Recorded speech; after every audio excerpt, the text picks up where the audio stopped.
It was worth it. Those are the words spoken by 18-year-old Aaron Guerrero in a YouTube video.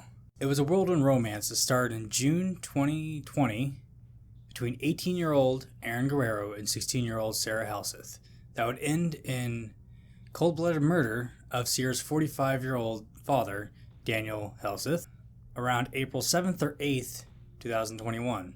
But before we get ahead of ourselves, I want to rewind a little bit and look at everything that led up to this moment. Welcome to the Dark Hour.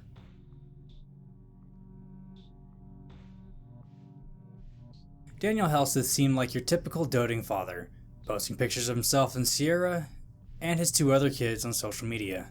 On top of that, Daniel also had an automated Twitter account that would post uplifting quotes to his almost 13,000 followers. But not all was well in the Halseth household. Not with the bitter custody battle that was going on between Daniel and his now ex-wife, Elizabeth Halginian. I don't know how to pronounce the last name, so she's only going to be known as Elizabeth. Sorry.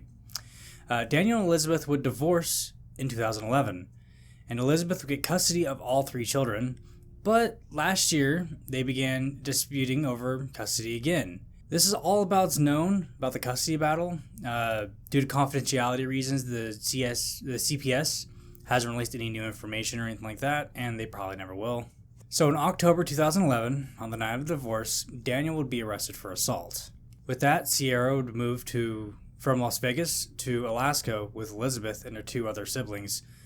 And in 2015, Sierra and her sister would compete in a few beauty pageants, being named Alaska's preteen sweetheart. It was unclear why, but they moved back to Nevada in 2018. So with that aside, back to the topic at hand. In June of 2020, Sierra Halseth would begin dating Aaron Guerrero. But the relationship would be cut short at the end of December 2020, when Daniel would forbid Sierra from seeing Aaron again after finding out their plans to run away and move to Los Angeles. But that didn't sit well with Sierra and Aaron, which brings us to the YouTube video that was recorded 3 days after Daniel was stabbed to death. I don't know what to say. Welcome back to our YouTube channel. After Day murdering, day 3 after murdering somebody. Wow! Don't put that on the camera. It was worth it. Daniel was stabbed multiple times on his home in between April 7th and April 9th of 2021. It's kind of unclear what day he was murdered. It is unsure who instigated the stabbing, either Sierra or Aaron, but what is known is that they would begin to stuff Daniel's body into a sleeping bag. Then Sierra and Aaron would proceed to burn Daniel's body to dispose of him. They soon realized that it would take more than a little bit of lighter fluid in a sleeping bag to fully cremate a body. Security footage shows Aaron at a Home Depot purchasing a handsaw, circular saw, chainsaw, and gloves. Sierra would later be seen at a local grocery store buying bleach and other cleaners on the same day with Daniel's bank card. It was around this time Christine, Daniel's mother, would begin to worry. See, it's been a while since Christine heard from Daniel, which was very strange because he kept in regular contact with his mother. "I'm trying to get a hold of your dad. Where is he?" Christine would text Sierra. "His phone is acting up, but he's okay. Soon be fixed tomorrow, no worries." Smiley face. I don't know about you, but the simple act of adding a smiley face at the end of a text after you've just murdered someone just doesn't settle right with me. On Friday, the day after the first few texts were sent between Christine and Sierra, Christine would keep trying to get a hold of Daniel, but no amount of attempts would get Christine through to Daniel. Growing frustrated and worried for her son's safety, Christine would call the police and two other friends in the area to do a wellness check. He's been missing for 2 days. His work's called, his family's called, I've called, his ex-wife's called, and there's nobody answering the phone, and there's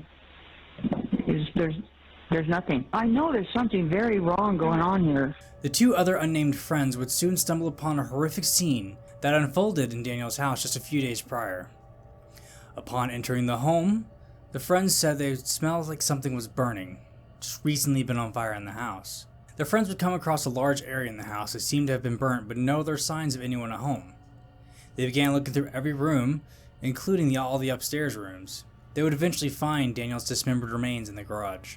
But there's a dead body in the garage. We just found him with the homeowner that doesn't live here. Okay, and you're in there right now? Yes, yes. Police would say that Sierra and Aaron would also use Daniel's bank card to purchase some camping equipment, and they would also stuff a blood-soaked rug in the back of Daniel's car, the same exact car they would use as their getaway car. The couple would be arrested on April 13th, 2021 in Salt Lake City, Utah after being stopped by a transit officer after getting off the train but not buying tickets. It was shortly after that the authorities would learn that they had just arrested Sierra Halseth and Aaron Guerrero. Sierra and Aaron would soon be charged with murder on top of 8 other charges including conspiracy of murder, arson, credit card fraud, robbery, and trying to dismember and dispose of a corpse, on top of others. Sierra Halseth was tried as an adult, and the state of Nevada is considering whether or not to seek the death penalty for Aaron Guerrero. During Daniel Halseth's funeral, family and friends would say this about Daniel. Daniel Halseth was first and foremost a loving father, brother, and son, who was the heart of the Halseth family. It would also be said to have Daniel taken away from us in such a horrific, savage, senseless, and violent act of murder leaves us heartbroken. Our grief unyielding, and the total lack of remorse that was displayed in the video is both reprehensible and unforgivable. The last line speaks volumes with me. I'm not going to try to defend Sierra here, but when watching the short clip, you can see how controlling Aaron is with his displays of dominance.